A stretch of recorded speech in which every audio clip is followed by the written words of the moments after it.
Common Knowledge is brought to you by PureMTGO.com and InkedGaming.com. Use coupon code CCMTG10 at checkout for a 10% discount on all Inked Gaming supplies and accessories.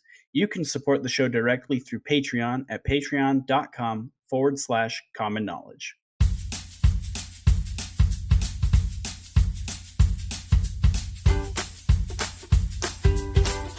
This is the Common Knowledge Podcast. It's not about the cost, it's about the knowledge. Here are your hosts, Brandon Clark and Lawbert. How's it going, everybody? Welcome to episode 78 of the Common Knowledge Podcast. I'm your host, Brandon, who, for the first time, was not the member experiencing technical difficulties at the beginning of the cast. Sean, Good. My microphone just stopped working for some reason. I had to give myself a good old restart. But this week I had surgery. It wasn't major or anything. It was just like they had to cauterize my nose because I kept bleeding. Anyway. Yeah, I didn't know about this, and then Sean goes, "Oh, did I tell you I had surgery this week, by the way?" And I was like, "What?" No, it was fine. But I also bought like a washer and dryer, and so this week has just been like shelling out that money. Oof. How's your week been? It's been pretty good. Nothing super of note to report. But I am excited about this episode. Yeah, there's a lot going on here. There are some actual exciting things to note. We got some new patrons. So thank you. Welcome to the Common Knowledge family. And that means that we've hit our stretch goal. So I'm excited about that. Yeah, we announced that, if we got a couple more patrons, then we didn't care about the money goal. We just wanted to get more people involved here. And that happened immediately the next week. I think before the episode even dropped, we definitely had just a small influx of patrons, and we were just like, "Oh, well, we hit the stretch goal before we even made the announcement." But that's going to be the thing going forward. We're not concerned about the amount of money that you guys are giving us. Honestly, it's just about growing the community, and we think that a better way for that to happen, like we talked about last week, is the numbers. So we want to grow the community and we want to give back to you guys. And so that's kind of what we're going to be doing here with this big 5-card blind tournament. But before all that, we've got a card of the week. Card of the week. So this week's card of the week is Ashnod's Altar. Ashnod's Altar is a 3-mana artifact. It has sacrifice a creature, add 2 generic to your mana pool. So now you don't have to go get a card graphic. You can, the viewers on YouTube can just see this. And if you're listening, well, go to YouTube and like and subscribe and favorite and do the YouTube things, right? Well, yeah. Also, that card is in Japanese, so I'm still so here's a card graphic. Yeah, so Ashnod's Altar, like Sean said, 3 generic mana, sacrifice a creature, add 2 generic mana to your mana pool. Right, so this came out, we can now play with this on Magic Online, and unfortunately I haven't seen a single copy actually put into play or cast or anything. The support here, we need combos to make this a thing, and I would expect that once a combo comes out that's good enough, it's going to be insane, but for right now, nobody knows what to do with it. We're just looking at an incredibly powerful Magic card. Yeah, and I think I mentioned this when we talked about Ashnod's Altar during the unification episodes, but every time we have a set review, whenever we get a Doom Traveler variant of some kind, I'm like, watch out for this, because sacking your own creatures getting more creatures is busted. And Ashnod's Altar is like the second piece of that puzzle. Mm-hmm. So we've got the creatures. We got the creatures that sack to Ashnod's Altar that replace themselves to sack again to Ashnod's Altar. Now we're just kind of lacking a big payoff or some way to recur a mass amount of cards from your graveyard. So we've got the payoffs there. We've got the enablers, or the enablers are all there, sorry, but we just don't have a payoff really for this card. Right, and those strategies are really powerful in that they have that secondary win con of just whatever the creatures that are enabling this are super super resilient, and how all of these great abilities is kind of how you build your deck. But yeah, we're not sure what to do about the payoff yet. It could just be like, I don't know if you said this, like reaping the graves or whatever the arcane spell is that gets a whole bunch of cards back from the graveyard. But those are Yeah. graveyard dependent. I guess Yeah. the problem there is like, how do you win? We don't have, because there's not a blood artist that like cares about all your creatures dying, or there's not like a when something enters the battle, creatures enter the battlefield, do the thing. Because I mean, a lot of things exist to recur creatures, I guess. Mm-hmm. A lot of cards already do exist as sack outlets in this format, I should say. And there are even probably just some better sack outlets already in the format. This one just does something unique in that it adds tons and tons of mana. Right, and well, we do have the 4 mana Blood Artist. There's like a vampire that does it for 4 mana, Yeah.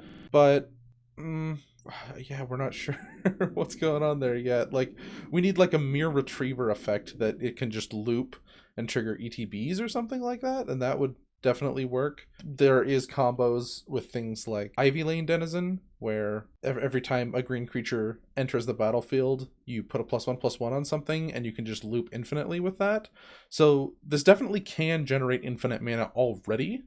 It's a 3-card combo with like Safehold Elite or something like that. But right now it's like, who cares? Like, I guess you could Kavarik's Torch and make it a 4-card combo that's fragile to basically everything. Yeah.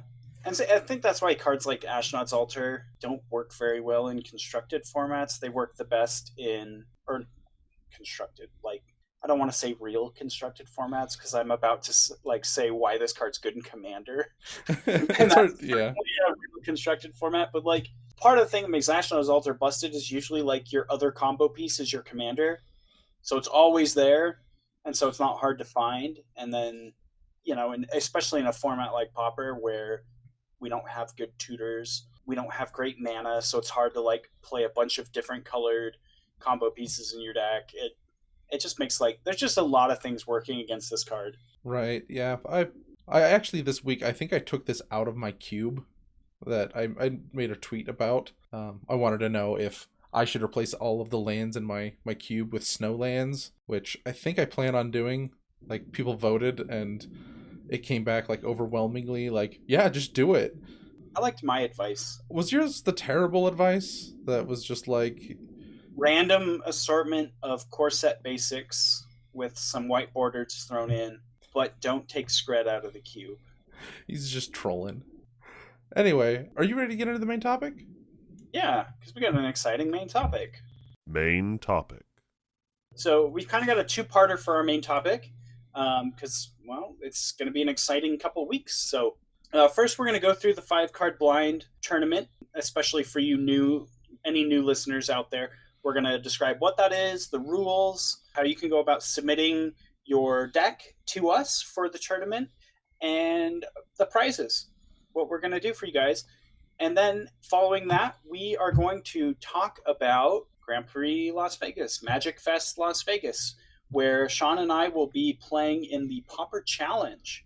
And so we're going to talk a little bit about what sort of decks we expect to see and how we're going to adjust to that going forward in preparation for the tournament. Yep, we've already discussed our decks, so we wanted to talk about what we plan on facing to change it up a little, and with this being a 2-parter, this is going to be the hardest episode to title. Yeah. So I think we both covered our deck lists fairly extensively in last week's episode, so we're just going to kind of assume that you've all listened to that. So if you haven't listened to that, go back, listen to our M20 set review episode where we discuss our deck lists. We're just going to talk about what we're expecting with the idea that you know what our deck lists are. So if you're confused, it's because you haven't listened to the last episode, so go do that. But it's also going to be applicable to anything. Like, we're just going to be like, yeah, this is, you can kind of group the decks this way so that if you're playing one of these decks, you'll know what you're doing more. But yeah, and if you are going to Grand Prix Las Vegas and aren't playing one of the decks that Sean and I are playing, hopefully this will also be some help to you for your own sideboard tweaks or final card switchers. I don't know. whatever. All right, let's just talk about the thing.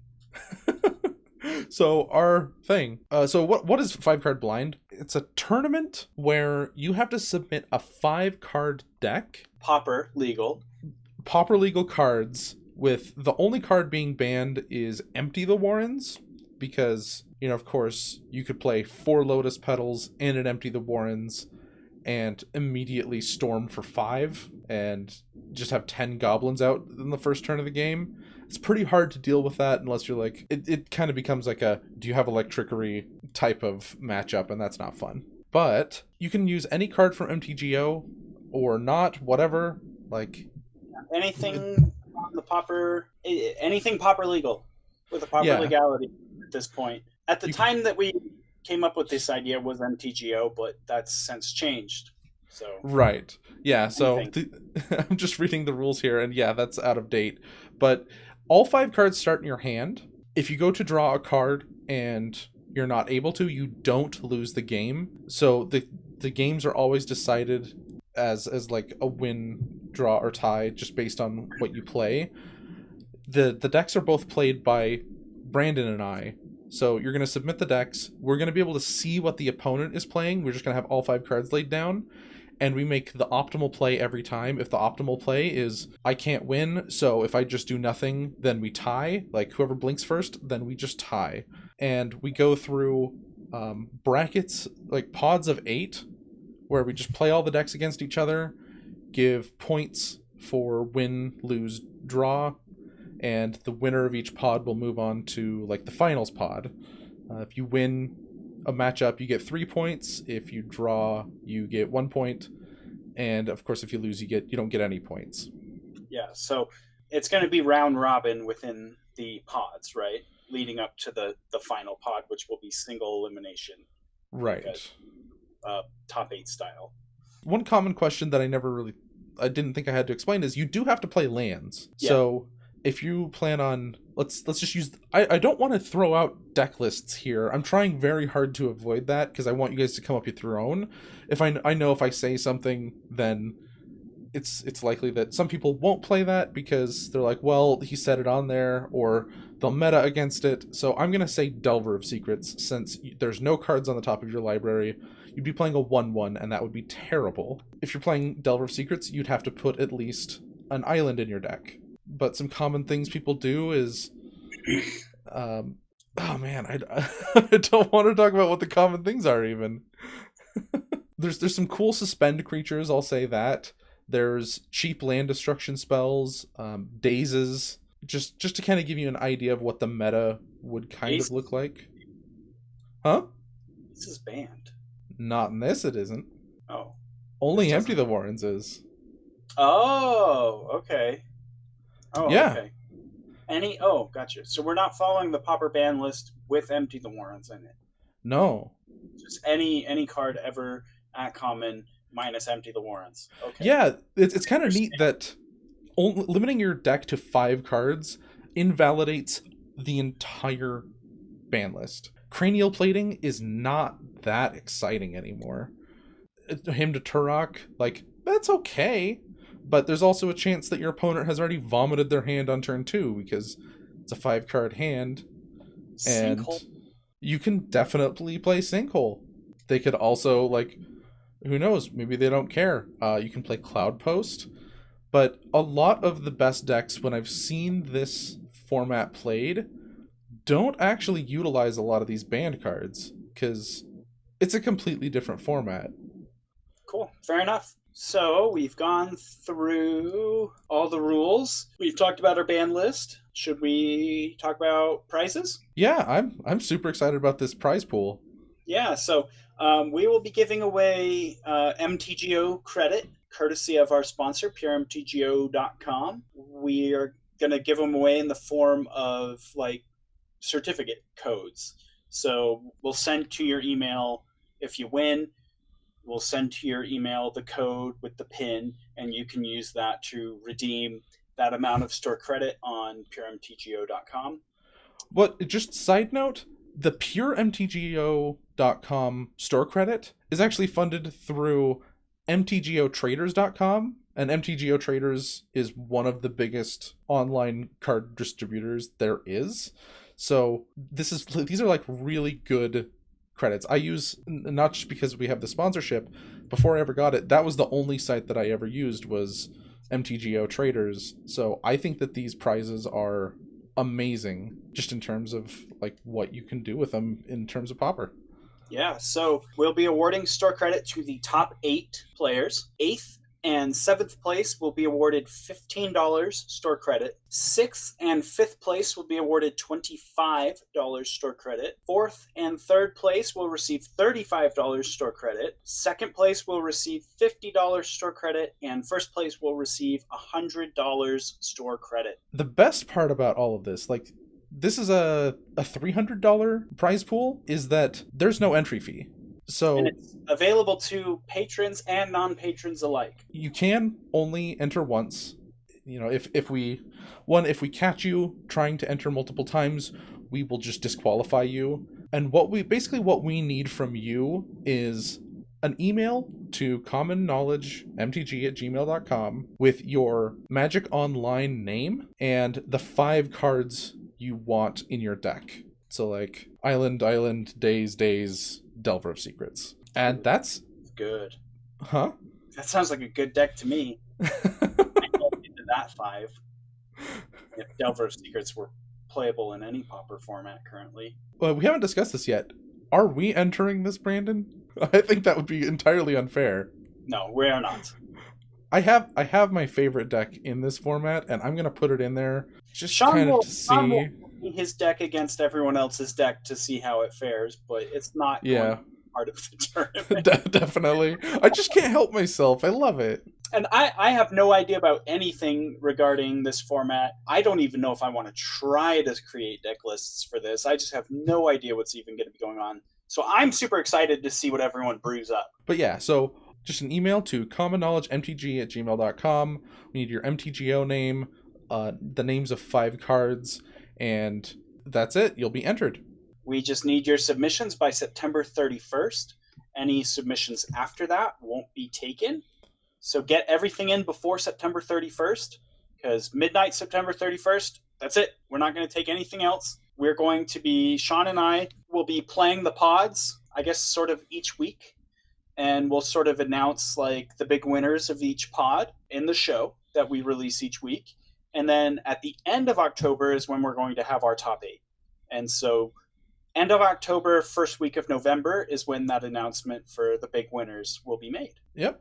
I think that about covers it. I'm sure people will have questions. You can just message us any of the normal ways, and I'm sure we'll be able to answer those. There are also tournaments like this that have been hosted like on Reddit, so if you want to go search up some old 5-card blind tournaments, go ahead. Do some dirty net decking. Seriously, there are some like net decks that are good in this. Go ahead. But there's counters. It's pretty neat. Cool, yeah. So if you have questions, I think the best thing to do would be to either send us an email at commonknowledgemtg@gmail.com or get into the Facebook group, Common Knowledge, and ask the question there. That's usually a pretty easy place for me and Sean to find you, or the email. And spread the word, guys. Like, this is mostly to promote ourselves and give people a reward for supporting us. Yeah, so when you win, everyone will know your name, and your dad will tell your dad's friend about it, and he'll know, and he'll tell his son about it, and his son will know, and the sister will know, and the cat will know, and I can't, however that cheesy commercial went, but basically you're going to get all the Pauper glory, and everyone will know. I have no idea what you're talking about. You've not seen that commercial? I don't watch commercials. Oh my gosh, I guess like advertisement for Magic when like Arena and they first announced like the MPL and they made that like super cheesy like, you just won the Magic Mythic Championship and now everyone will know who you are, and your cat will know, and then your friends will know, and their mom will know, and they'll tell their moms about you, and they'll know. No. You've not seen that? Well, I don't recommend seeing it. It's hella cringe, but No, yeah, like I watch Hulu and Netflix, and You don't neither watch of those. you don't watch Magic streams on Twitch? With ad block, Oh, okay, fair. I'm a terrible person. There you go. But no, I actually haven't watched a Magic stream on Twitch in a long time. Everything I do is on YouTube. But Arena? Don't you just want to only ever watch Arena? No. Oh, okay. That's fair. Popper.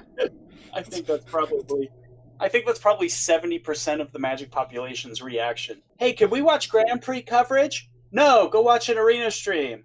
I'll go watch Netflix instead. Okay, Cool. well, Well, have I sufficiently derailed everything at this point? yeah. So Perfect. Let's segue into our next part of the show. this is basically our prep for GP Vegas and what we intend to see, what we expect to see, and kind of what we plan on doing there without talking too much about our decks. I expect to see. Should we just read the entire list just one time? We expect to see Tortured Existence, Boggles, Tron, Ephemerate Astrolabe decks, Stompy, Affinity, Heroic, Blue-Black Control, Elves, Mono-Black Control, Delver, Burn, Red Deck wins. Basically everything. Yeah, like the point of this is kind of that, yeah, we're expecting to see the top decks from like our power rankings episodes. Those for sure are going to be there. But there's also going to be kind of these like ancient deck lists that people have been playing forever and show up to tournaments with. That's kind of just how these things go when they're paper, because it's harder to replace paper cards. So yeah, Blue-Black Control is not doing great. People But are going to play their pet cards.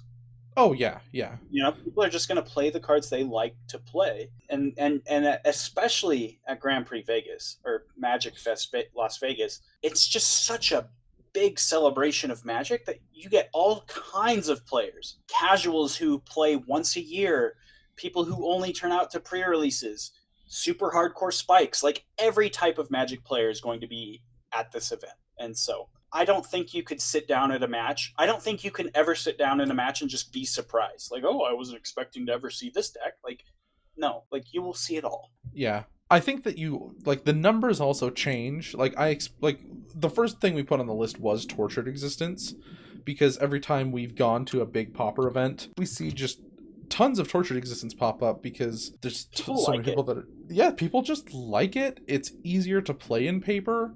It top 8'd the MCQ in LA. Yeah. I think that's the biggest problem with Existence is you said it. It's easy to play in paper. It's a good deck. It's really resilient even to graveyard hate. It can recover from, you blowing up your relic or whatever. It's just the problem is it can never win on Magic Online because you've got this chess timer. Yeah. I also expect to see less Tron. I think that deck still is very decision intensive and like difficult to play, and when you're not sitting in your own air conditioned house with food anytime you want to get it, like people weigh, at least I do this a lot, people weigh how many decisions they need to make in a day, and it's just hard to play Tron like that. I think that you're not going to see as much Tron, and it's not going to do as well for those very reasons. What's ironic is that I think we're going to see more Blue-Black Control than we would in an online format. Definitely.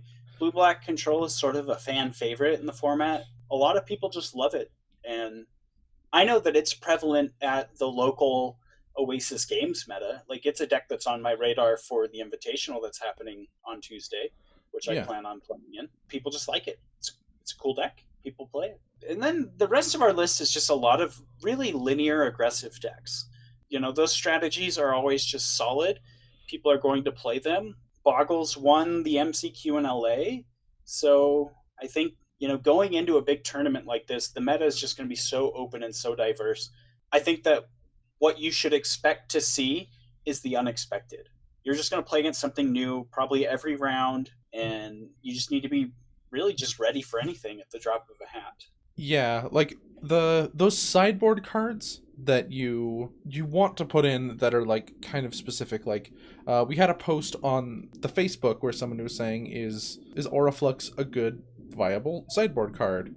And we were also talking about like, okay, was Enchantment Alteration a good sideboard card? I think all of those, I like the answer I ended up putting on there was that just run a null, because a null can also hit artifacts. Just making sure for an event like this that you're focusing on the broadest, like, you don't need a silver bullet card, you just need a card that is very good in as many matchups as possible. Yeah. So like example for my sideboards, instead of playing more Pyroblasts, I have Dispels where I can. You know, because that's a more open, versatile card. It functions very similarly to Pyroblast, but it has different applications than Pyroblast. And so when you only have 15 slots, there's sort of, in my head, when I'm preparing for a tournament where I know the field could be very open, there's a couple things that go through my mind when I'm sideboarding or preparing my sideboard. And the first is there something more versatile than this that can go in this slot? Because real estate is not cheap in your sideboard. Mm-hmm. So, you know, the card that you have there's really got to just really have to do all the work. It's really got to pull its weight. Which kind of leads me to my second point of you want to choose versatility over that raw power. You know, maybe this card is incredibly powerful in this matchup or whatever, like a card like Auraflux, but a null is more versatile because it can do double duty. It hits artifacts and enchantments, so you want to go for the annul when you can. And the last thing that I like to think about, and I think this might just be the most important point, is you cannot beat everything no matter what you do. And you've got to cut your losses where you can. So, for example, my mid-range Ephemerate Astrolabe Jeskai deck is really a dog to Tron. That matchup is a big struggle. And it's really hard to fit artifact removal into that deck. Or, sorry, not artifact. Land destruction. Because Molten Rain's double red, that's hard to cast. Stone Rain's not very good. Geomancer's Gambit replaces it with the land, and the Tron decks are now just full of basic land. And my deck doesn't really capitalize on it. It's not like I blow up your land and that sets you back long enough for me to kill you with my creatures. That's just not the way this deck works. So I've just accepted that my Pyroblasts, my Dispels, and my couple copies of Relic of Progenitus need to just do the job. And the stars need to align for me to beat Tron. And I'm not going to dedicate any more sideboard space to trying to win that matchup because it's just so bad. Yeah.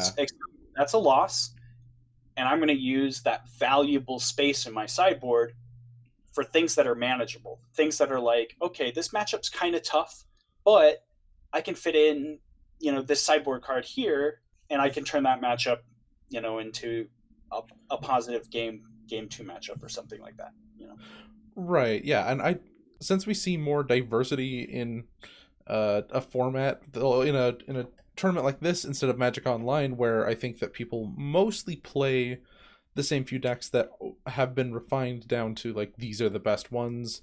These people are really confident in their decks, and like it's just more of like everybody showing up. It's just that much more important. Like I guess some other notes that I would want to touch on here is that like your burn cards also need to work against the Burning Tree Emissary decks, like Red Deck Wins and Stompy, and then any random, like, there's always just going to be somebody that's just like showing up with, I don't know, why are you on White Queenie? Yeah. Killer Zoo or the Naya Hushblade deck or whatever. Yeah, so like sometimes like the best slot is just maybe a Flame Slash. Because Flame Slash is going to do your work for all of those decks. Affinity, like just keeping it general there. A Lone Missionary, that's a very, very good card. Double duty. You gain life against the burn decks and present a clock. You gain life against the Stompy decks and have a blocker.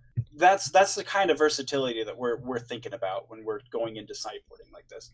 Lone Missionary might not be a great example because that card's just so good that it's not like... Well, that's one you don't want to change, for sure. Just like, really keep that one. That's probably just like, we say that and our listeners like, yeah, we know that card's great. Yeah. I don't know. But anyway, but cards in that vein, you know, that can pull double duty in multiple matchups. So I feel like that's kind of enough of... that's mostly what I wanted to say about what we expect to see. It's just some random stuff. We're expecting the unexpected. I just wanted to ask you how you prepare for a tournament like this. So I don't get as much time as a lot of people to play. Really, my popper comes, I play once a week at Oasis generally. I do miss weeks here and there, but I'll try to play if I can at Oasis games during their Pauper tournaments, and I sort of get my practice there with decks that I'm trying to learn, and I can sometimes squeeze a league in, just depending on like what's going on. But with work, school, family, 5-year-old, I think just like I could just take everything off that list and just say I have a 5-year-old. Yeah. That limits a lot of my time, and so the bulk of my preparation usually comes down to like mental preparation, not like preparing like, oh, I gotta find my zen place, not like that, but like just thinking about it. Like I'll read an article at night, but when I'm laying down in bed getting ready to fall asleep, I'll try to read an article. I'll look for Alex Ullman's Pauper Challenge breakdown, something like that, and I'll just like think about in my head, okay, so this is what my 75 looks like now. Theoretically, how does that match up with this? And it's a lot of theory crafting, which I wouldn't recommend if you have Yeah. the means to actually get out and play and test these theories.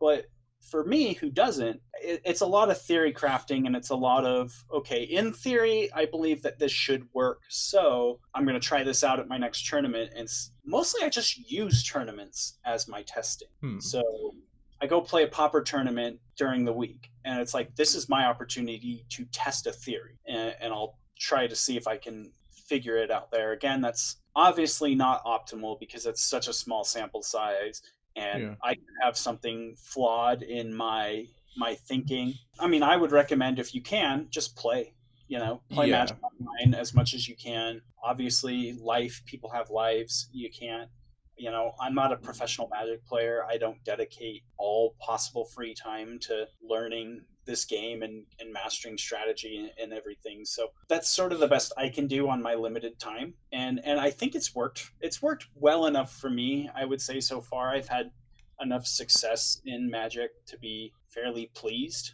but not optimal by any means. As you were saying that, I kind of was thinking like, it depends on what you feel like you need help with. Of course, playing a ton of Magic against as diverse a group of decks as you can possibly find, I think is going to be the best way. There are things that's going to fall short of still, just because you can only play so many matches and you're not going to see everything.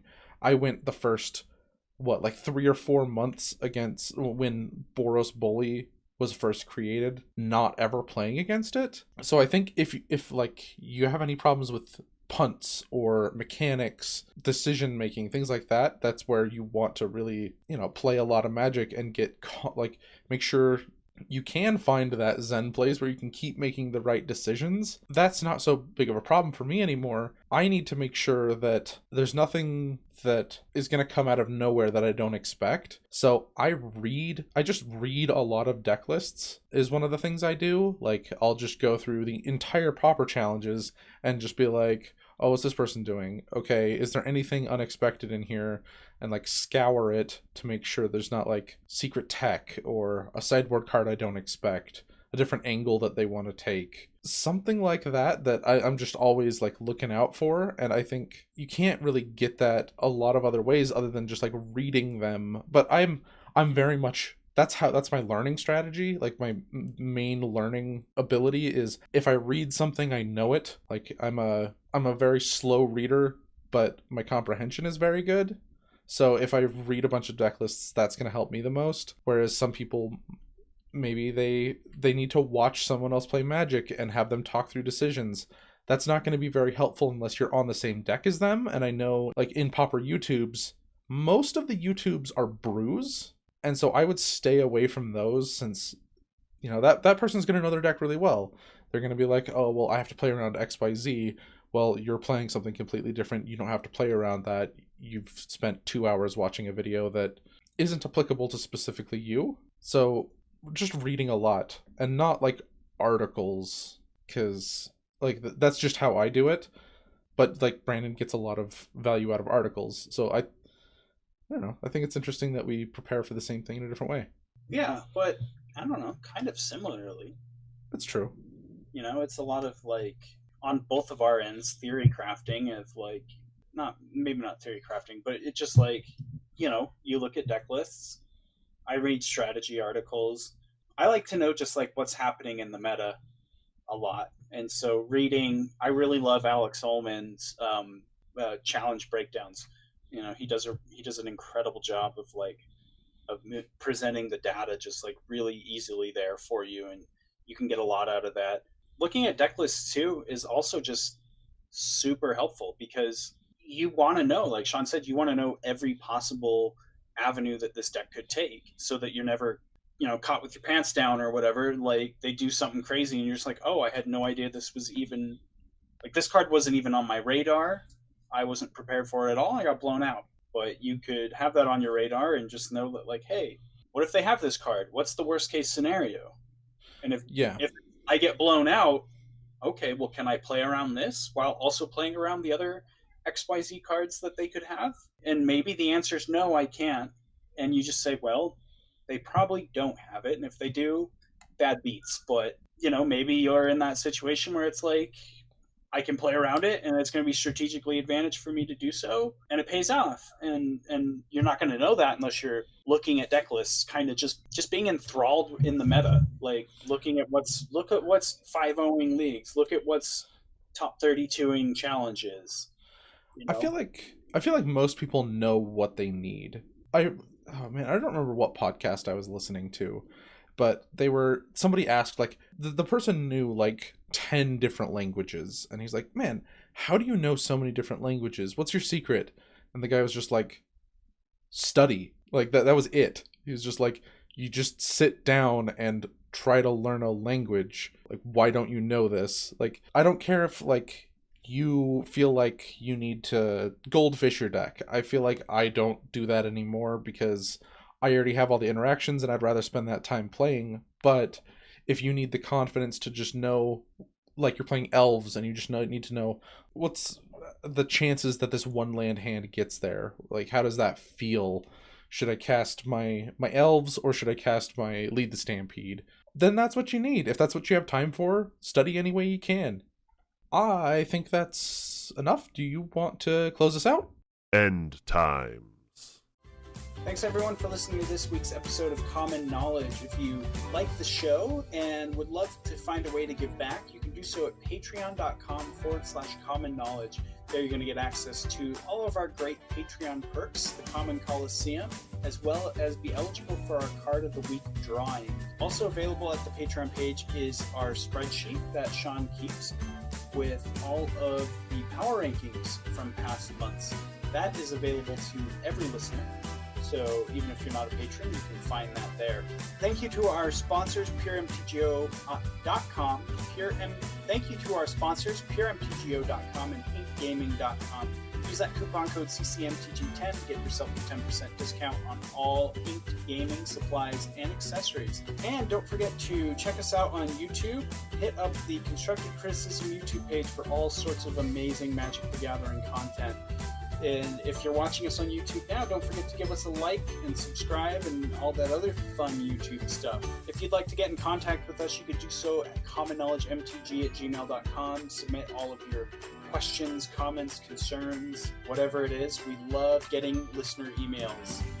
And lastly, if you'd like to find the show on Twitter, you can do so at CK Podcast MTG.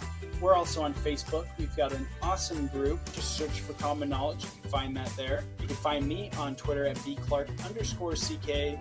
And Sean, if the lovely listeners would like to find you, where can they do so? They can find me on Twitter at Lobbert8. That is LOBBERT and the number 8. They can also find me on YouTube if they just search for Lobbert, where I have, separate from the podcast, a whole bunch of my own videos where I play through brews and decks that I think are good or I'm testing when I have time. That's all we have, so have a good week. Bye forever.